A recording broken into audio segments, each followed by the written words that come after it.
पाठ 18 रचनात्मक अभिव्यक्ति क्रिएटिव एक्सप्रेशन। अपने भावों और विचारों को प्रकट करने का साधन भाषा है। हमारी अभिव्यक्ति चाहे मौखिक हो अथवा लिखित, स्पष्ट और स्वाभाविक होने के साथ साथ सरल होनी चाहिए।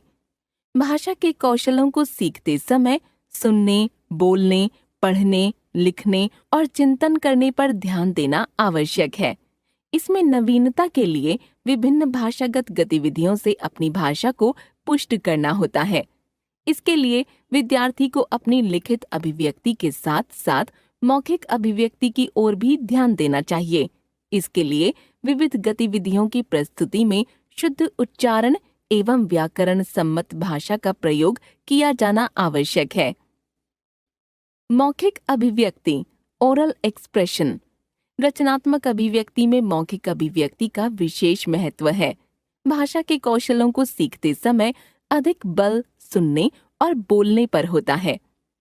परीक्षा में विविध प्रतियोगिताओं आदि में स्वयं को सिद्ध करने के लिए मौखिक अभिव्यक्ति का महत्वपूर्ण स्थान है। मौखिक अभिव्यक्ति में कविता गायन, वाद विवाद, कहानी सुनाना, परिचय लेना देना, मंच संचालन, अभिनय, भाषण तथा सामूहिक चर्चा आदि प्रमुख हैं। इसके लिए विद्यार्थी को यह भी समझना चाहिए कि उसे किन बिंदुओं पर आंका जाएगा। मौखिक अभिव्यक्ति के लिए ध्यान देने योग्य बातें: भाषा सभ्य एवं शिष्टता पूर्ण हो। व्यंग्यात्मक भाषा का प्रयोग नहीं करना चाहिए। दूसरे व्यक्ति से संबंध एवं स्तर का ध्यान देना चाहिए।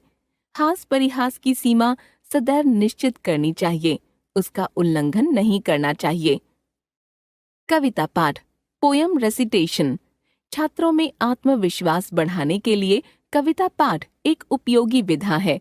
इसके लिए छात्रों का मूल्यांकन भी किया जाना चाहिए। कविता पाठ करते समय ध्यान देने योग्य बातें: कविता कंठस्थ होनी चाहिए। विषय के अनुकूल आरोह अवरोह होना चाहिए। यथा देशभक्ति की कविता में ओज एवं उत्साह दृष्टिगोचर हो। प्राकृतिक सौंदर्य वाली कविताएं भाव विभोर होकर सुनानी चाहिए। अभिनय एक्टिंग।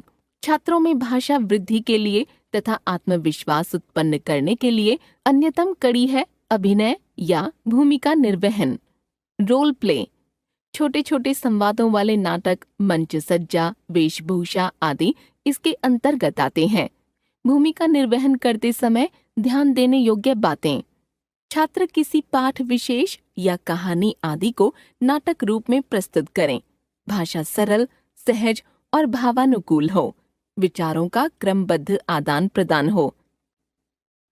वाद विवाद प्रतियोगिता डिबेट कंपटीशन। किसी विशेष विषय के पक्ष और विपक्ष में अपने विचारों को प्रस्तुत करना भी महत्वपूर्ण है। वाद विवाद प्रतियोगिता के लिए ध्यान देने योग्य बातें: अपने विचार सरल एवं स्पष्ट भाषा में प्रस्तुत करें। विपक्ष की बात का विरोध करने के लिए भी शिष्टाचार का ध्यान रखना आवश्यक है।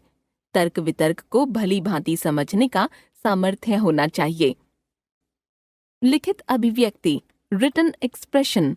भाषा का द्वितीय रूप लिखित भाषा है। लिखित अभिव्यक्ति के अंतर्गत चित्र वर्णन, कहानी लेखन, विज्ञापन रचना, अनुच्छेद लेखन, निबंध लेखन आदि के माध्यम से छात्रों को लेखन कला में सशक्त बनाया जाता है। लिखित अभिव्यक्ति के लिए ध्यान देने योग्य बातें: सरल भाषा का प्रयोग करें, उचित शब्दावली का प्रयोग करें, वर्तनी का ध्यान रखें, छोटे व सटीक वाक्यों का प्रयोग करें। चित्र वर्णन पिक्चर डिस्क्रिप्शन। बच्चों की भाषा कहीं भी देखी जा सकती है। वह विभिन्न वस्तुओं को कितनी सूक्ष्मता से देखता और प्रकट करता है। छात्रों को एक चित्र देकर 7 से 8 पंक्तियों में वर्णन करवाया जा सकता है। यह मौखिक भी हो सकता है और लिखित भी। चित्र वर्णन के लिए मुख्य बातें: चित्र को ध्यानपूर्वक देखना चाहिए। चित्र की घटनाओं, वस्तुओं तथा पात्रों पर ध्यान देना चाहिए तथा उनको मन मस्तिष्क में बिठाना चाहिए। इससे चित्र वर्णन में मदद मिलती है। चित्र वर्णन करते समय अपनी कल्पना शक्ति तथा सृजनात्मक क्षमता का उपयोग करना चाहिए। चित्र वर्णन की शब्द सीमा का ध्यान रखते हुए सरल तथा मौलिक भाषा में चित्र वर्णन करना चाहिए। अनावश्यक वर्णन बिल्कुल नहीं करना चाहिए। नीचे चित्र वर्णन के कुछ उदाहरण देखिए। इस चित्र में एक गांव का दृश्य है। बहुत गर्मी पड़ रही है। एक ग्रामीण अपने बच्चे के साथ घर लौट रहा है। बच्चे का दोस्त पेड़ के नीचे पत्थर पर बैठा है। वह उसे बुलाना चाहता है। कुछ पेड़ों के पत्ते झड़ गए हैं। लोगों के घर बहुत छोटे हैं। वे बिल्कुल झोपड़ी की तरह बने हुए हैं। लोगों ने बनियान, धोती, लुंगी या निक्कर पहने हुए हैं। सूरज चमक रहा है। गर्मी और पसीने के कारण लोग परेशान हैं। कहानी लेखन, स्टोरी राइटिंग। किसी दृश्य को देखकर छात्रों को कहानी लिखने के लिए कहें। बच्चों की कल्पनाशीलता और मनोभावों को देखकर आनंद आएगा। स्वयं कुछ लिखने से बच्चों में आत्मविश्वास उत्पन्न होगा। कहानी लेखन के लिए मुख्य बातें। कहानी आयु वर्ग के अनुसार लिखें। कहानी के अंत में उससे मिलने वाली शिक्षा लिखें। कहानी का रोचक एवं प्रभावशाली वर्णन करें। कहानी संक्षिप्त हो, व्यर्थ के विस्तार से बचें। कहानी सदा भूतकाल में लिखें। नीचे कहानी लेखन के कुछ उदाहरण देखिए। हृदय परिवर्तन। आज रोहित कुछ बदला बदला सा लग रहा था। माँ उसे देखकर थोड़ी हैरान थी। रोज रोहित चिड़ियों को कंकड़ मारकर उड़ा देता था। वे बेचारी चीं चीं करते इधर उधर उड़ती, फिर आकर बैठती। रोहित फिर उड़ा देता। माँ उसे समझाती, बेटा पक्षियों को सताना नहीं चाहिए। पर रोहित के अंदर न जाने कौन सा शैतान बैठा था जो उसे ये सब करने को उकसाता था। जैसे ही चिड़ियों को देखता उन्हें तंग करता। उस दिन एक चिड़िया का बच्चा गिर गया। माँ मना करती, इससे पहले ही रोहित ने उसे उठा लिया। माँ डर रही थी कि कहीं यह बच्चे को कोई कष्ट न दे दे, पर रोहित ने उसे जूतों के खाली डिब्बे में रुई बिछाकर बैठाया। रुई को दूध में भिगोकर वह बार बार उसके मुंह में निचोड़ता। थोड़ी देर बाद वह चिड़िया का बच्चा सो गया। चिड़िया भी जो पहले चीं चीं कर रही थी अब चुप हो गई थी। रोहित ने डिब्बा आंगन में रख दिया। चिड़िया उसके पास आई, पर उड़ी नहीं, जैसे वह अब रोहित की आदत समझ गई थी। रोहित की माँ ने भी उसे प्यार किया। रोहित कहने लगा, माँ मैं तो बस चिड़ियों से खेलना चाहता था, ये मेरी बात ही नहीं समझती थीं। आज समझी हैं। माँ ने रोहित को गले लगा लिया। शिक्षा। किसी भी जीव को सताना नहीं चाहिए, बल्कि उसका ध्यान रखना चाहिए। पत्र लेखन, लेटर राइटिंग।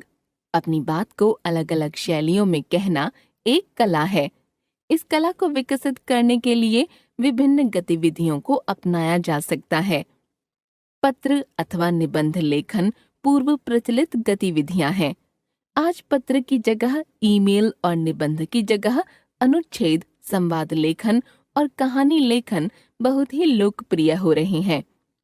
पत्र लेखन एक महत्वपूर्ण कला है जो पूर्णतया जनसामान्य के जीवन से संबंधित है। आज संचार के अनेक नवीनतम साधन उपलब्ध हैं, फिर भी पत्र लेखन का अपना अलग महत्व है। आज भी सरकारी कामकाज के लिए पत्र लिखने की आवश्यकता पड़ती है। पत्र के प्रकार। पत्र दो प्रकार के होते हैं, एक औपचारिक पत्र, दो अनौपचारिक पत्र। एक औपचारिक पत्र। औपचारिक पत्र उन व्यक्तियों को लिखे जाते हैं जिनसे हमारा कोई व्यक्तिगत परिचय नहीं होता। इनमें तथ्यों और सूचनाओं को अधिक महत्व दिया जाता है। इसके अंतर्गत आवेदन पत्र, शिकायती पत्र, संपादक के नाम पत्र, व्यावसायिक पत्र तथा स्वीकृति पत्र आदि आते हैं। अनौपचारिक पत्र। अनौपचारिक पत्र उन व्यक्तियों को लिखे जाते हैं जिनसे हमारा निजी संबंध होता है। ये पत्र परिवार के सदस्यों, मित्रों, सगे संबंधियों आदि को लिखे जाते हैं। पत्र के अंग। पत्र के निम्नलिखित अंग होते हैं: क, प्रेषक का पता; ख, संबोधन एवं अभिवादन; ग, मुख्य विषय; घ, समापन; अंग प्रेषक का नाम, च लिखने की तिथि। पत्र लिखते समय ध्यान रखने योग्य बातें। पत्र प्रेषक का पता ऊपर बाईं ओर लिखना चाहिए। अनौपचारिक पत्र में तिथि ऊपर बाईं ओर तथा औपचारिक पत्र में नीचे बाईं ओर लिखनी चाहिए। संबोधन तथा अभिवादन देना चाहिए। फिर पत्र का मुख्य विषय स्पष्ट रूप से 2 छोटे अनुच्छेदों में सरल और सुबोध भाषा में लिखना चाहिए। पत्र के मुख्य विषय के बाद तथा पत्र को समाप्त करने से पहले कुछ औपचारिक वाक्य लिखने चाहिए, जैसे पत्रोत्तर की प्रतीक्षा में, धन्यवाद आदि। इसके बाद पत्र लेखन समापन सूचक शब्दों जैसे आपका पुत्र, भवदीय आदि लिखना चाहिए। पत्र के अंत में पत्र लेखक अपना नाम लिखता है। अनौपचारिक पत्रों में प्रयुक्त होने वाला संबोधन, अभिवादन तथा स्वनिर्देश। बड़ों के लिए संबोधन पूज्य, आदरणीय, पूजनीय, श्रद्धेय आदि। अभिवादन सादर प्रणाम, चरण स्पर्श, नमस्कार आदि। स्वनिर्देश आपका पुत्र, आपकी पुत्री, आपका पोता या नाती या भतीजा या भांजा आदि। बराबर वालों या छोटों के लिए संबोधन प्रिय, प्यारे, चिरंजीव, आयुष्मान, आयुष्मती आदि।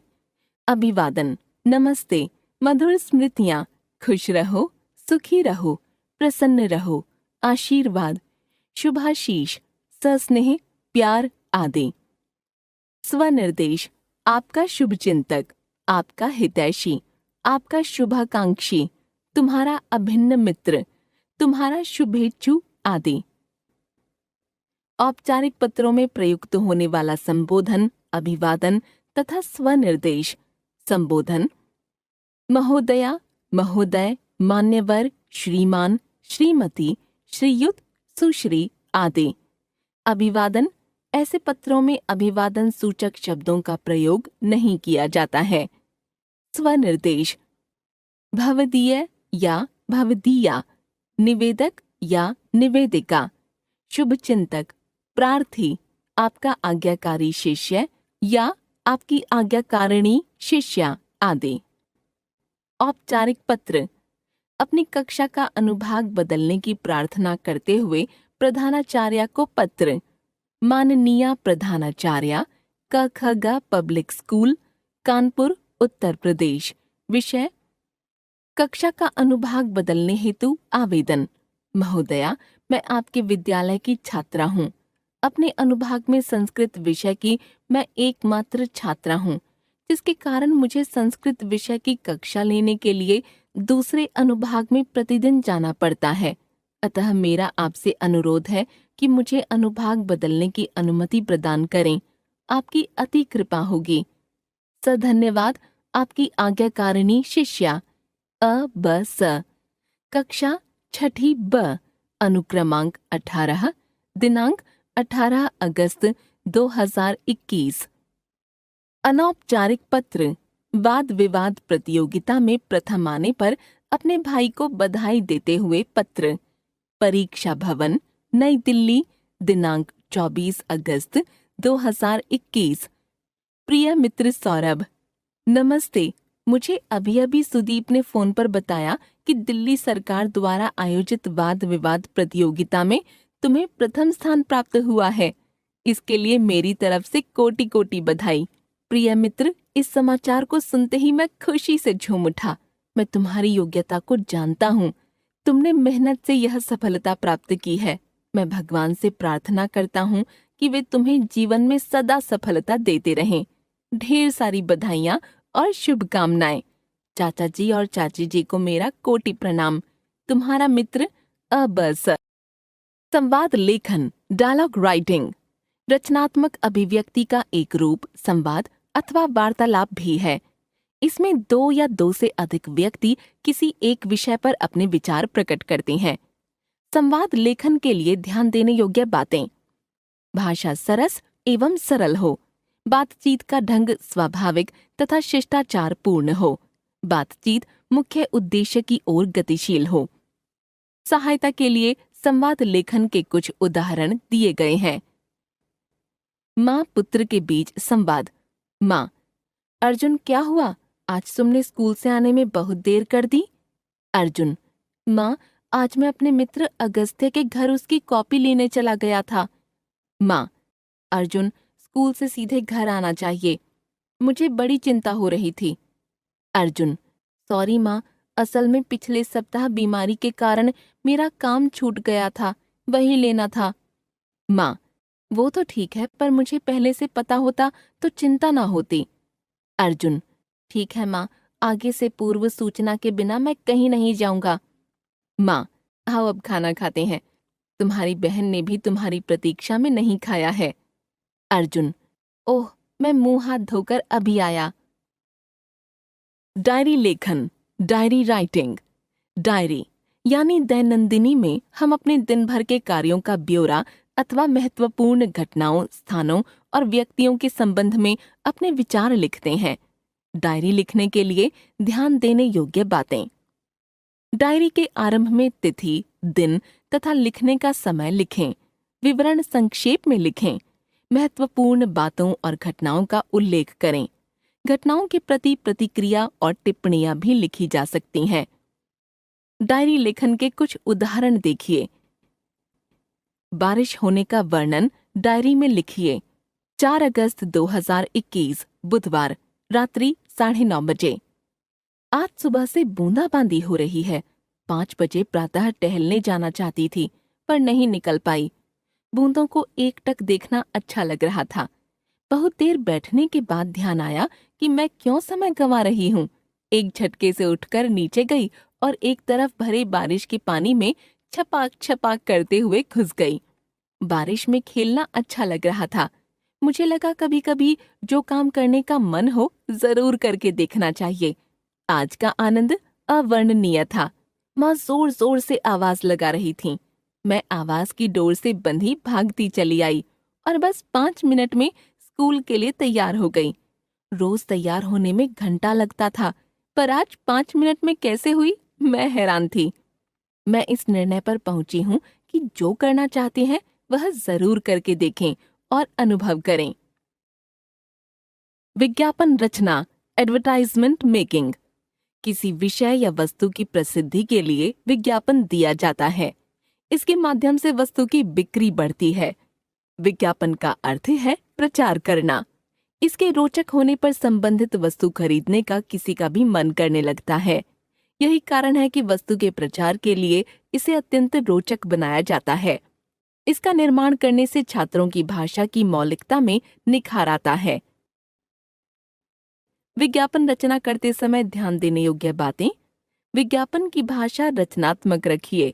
विज्ञापन बनाने के लिए रंगीन और आकर्षक चित्र बनाइए। उस वस्तु विशेष पर ध्यान दीजिए जो लोगों को आकर्षित करे। उसके विशेष गुणों को सुंदर भाषा में और रोचक विधि से विज्ञापित कीजिए।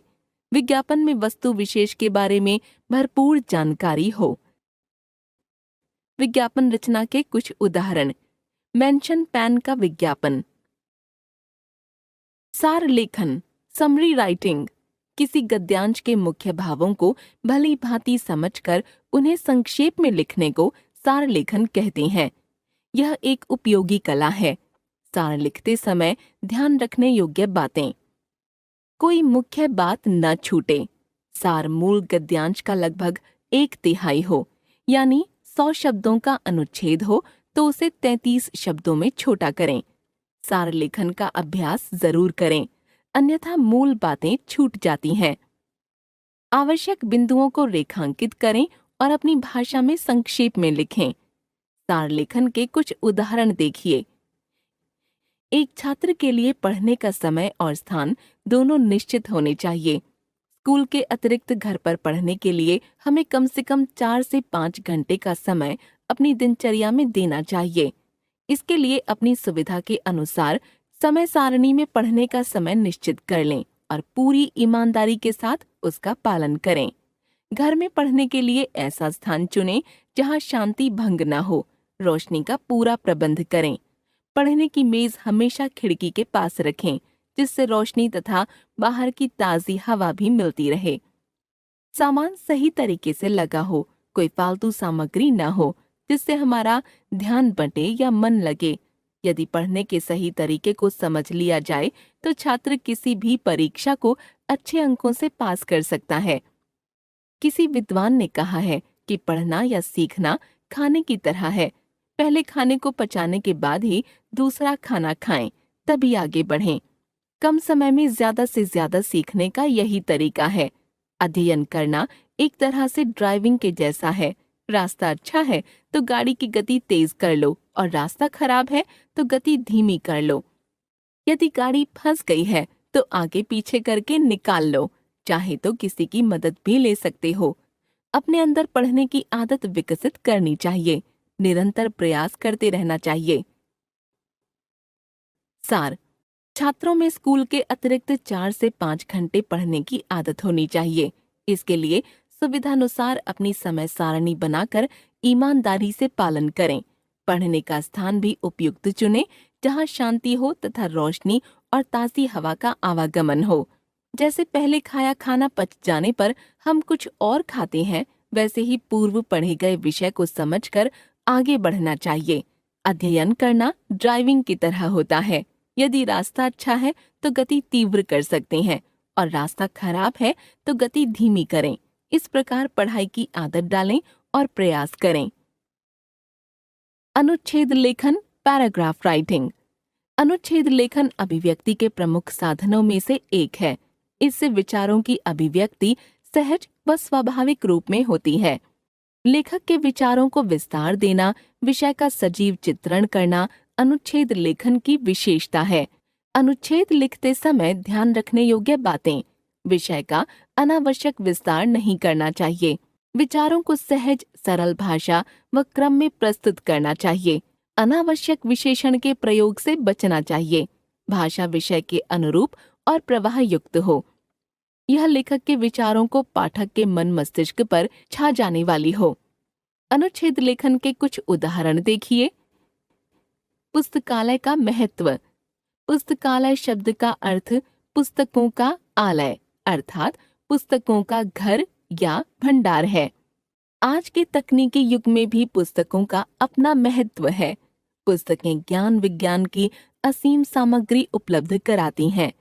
विद्यालय का पुस्तकालय तो विद्यालय की आत्मा के समान है। पुस्तकालय गरीब लोगों या छात्रों के लिए भाग्य विधाता ही है। जो छात्र महंगी पुस्तकें नहीं खरीद सकते, उनके लिए पुस्तकालय भगवान के वरदान के समान है। युवा प्रतिभागियों को विकसित करने में पुस्तकालय का महत्वपूर्ण योगदान है। सब पढ़ें, सब बढ़ें के मंत्र को पुस्तकालय सार्थक करता है। हमें पुस्तकालयों के रखरखाव का समुचित प्रबंध करना चाहिए। हर नगर, हर गांव में पुस्तकालय खोलने की आवश्यकता है। पुस्तकालयों को खोलने के लिए सरकार को भी कुछ पहल करनी पड़ेगी। इस दिशा में गैर सरकारी संस्थाएं भी अपना सहयोग दे सकती हैं। तभी हिंदुस्तान पढ़ सकेगा और विश्व में आगे बढ़ेगा। भारतीय त्योहार। भारत विभिन्न धर्मों और संप्रदायों की भूमि है। यहाँ भिन्न भिन्न धर्मों और संप्रदायों के लोग एक साथ मिलकर रहते हैं। वे अपने अपने धर्म व संप्रदाय के अनुसार त्योहार मनाते हैं। त्योहारों की यह परंपरा भारत भूमि को त्योहारों का देश बनाती है। भारत में प्रमुख रूप से धूमधाम से मनाए जाने वाले त्योहारों में दीपावली, रक्षाबंधन, होली, विजयादशमी, ईद, क्रिसमस, गुरु पूर्णिमा, पोंगल, ओणम आदि हैं। यहाँ प्रतिमाह कोई न कोई त्योहार मनाया जाता है। ये त्योहार भारत की विशेषता को बढ़ाते हैं। ये त्योहार आपस में भाईचारा, प्रेम और सौहार्द को बढ़ाते हैं। त्योहारों की यह परंपरा अनेकता में एकता के दर्शन कराती है। भारतवर्ष की अखंडता को बनाए रखने में इनका विशेष महत्व है। श्रुत भाव ग्रहण गतिविधि।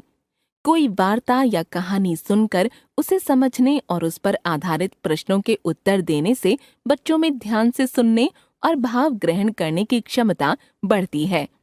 कक्षा में अध्यापिका द्वारा कोई अंश कम से कम 2 से 3 बार पढ़कर सुनाया जाए। प्रश्न क्रम से पूछे जाएं। अंश का पठन धीरे धीरे और स्पष्ट हो।